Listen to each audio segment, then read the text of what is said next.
নমস্কার দর্শক বন্ধুরা, আপনারা দেখছেন মন্দারমণি সমুদ্র সৈকত, পশ্চিমবঙ্গের একটি জনপ্রিয় পর্যটন কেন্দ্র। দীঘা অনেকেই বেড়াতে এসেছেন, কিন্তু মন্দারমণি না দেখাই থেকে গেছে। দীঘা থেকে 30 কিলোমিটার দূরে অবস্থিত এই সমুদ্র সৈকত দেশের বৃহত্তম মোটরযান চলাচল যোগ্য সৈকত রয়েছে এখানে। এখানকার সৈকত 13 কিলোমিটার দীর্ঘ, আনন্দ ভ্রমণের উপযুক্ত জায়গা। সকালের দিকে সমুদ্র সৈকতে হাঁটা, সূর্যোদয় এবং দিগন্তে ভেসে আসা নৌকাগুলি অত্যন্ত প্রাণবন্ত। এখানকার মনোরম বাতাস শরীরকে সতেজ করে তোলে, ক্লান্ত স্নায়ুকে প্রশান্ত করে। সমুদ্র সৈকতে এটিভি বাইক রাইডের ব্যবস্থা রয়েছে। বাইক প্রেমীদের জন্য এটি একটি দুর্দান্ত খেলা, আর নতুনদের জন্য অকৃত্রিম অভিজ্ঞতা সঞ্চয়। মন্দারমণিতে থাকাকালীন সুস্বাদু খাবারের স্বাদ মিস করবেন না। ঘরোয়া খাবার থেকে শুরু করে মশলাদার খাবার, আপনি যা পছন্দ করেন সব পেয়ে যাবেন। কাঁকড়া, চিংড়ি, ইলিশ রেসিপি এগুলো তো আছেই। এছাড়া পাবেন দেশি মোরগের মাংস খাওয়ার সুবর্ণ সুযোগ। দীঘা সমুদ্র সৈকতের তুলনায় এখানে ঢেউয়ের আকার বেশ ছোট। সমুদ্র তীরবর্তী বালিয়াড়িতে প্রচুর লাল কাঁকড়া বিচরণ করতে দেখা যায়। এখানে বিভিন্ন জলক্রীড়া করার সুযোগও রয়েছে। জেট স্কিং, কলা boat ride, speed boat ride সব ব্যবস্থা রয়েছে। সমুদ্র সৈকত প্রেমীদের জন্য স্বর্গ বলতে পারেন। অপেক্ষাকৃত শান্ত সমুদ্র এনজয় করার আদর্শ স্থান মন্দারমণি। প্রসঙ্গত বলে রাখি, সকল পর্যটকদের জন্য এই সমুদ্র সৈকত আকর্ষণীয় নাও হতে পারে। আপনাকে সৈকত প্রেমী হতে হবে, তবেই এর সৌন্দর্য আপনার দৃষ্টিতে স্থান পাবে। এক কথায় বলতে গেলে, সৌন্দর্য উপভোগ করার মতো দৃষ্টিশক্তি থাকতে হবে, তবেই এখানে আসা সার্থক হবে।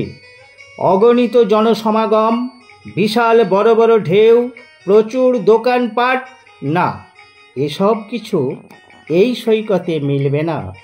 অন্তর্দৃষ্টি দিয়ে উপলব্ধি করার ক্ষমতা অবশ্যই থাকা বাঞ্ছনীয়।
কথা দাও,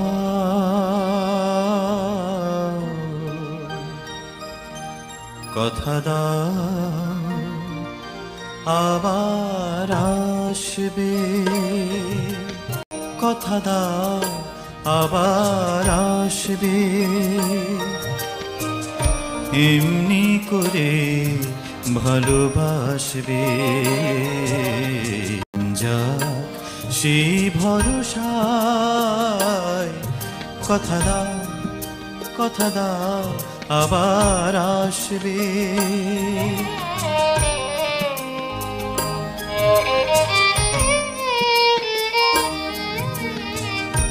এ ভরসা হয় হোক সারা, ভরসা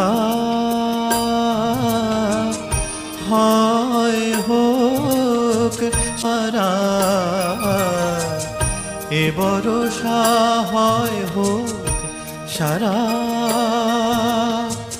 থেমে যাকে বাড়ি ধারা, আবার নদীর কুল ভাসবে। আবার নদীর কুল ভাসবে। একদিন নব বর্ষা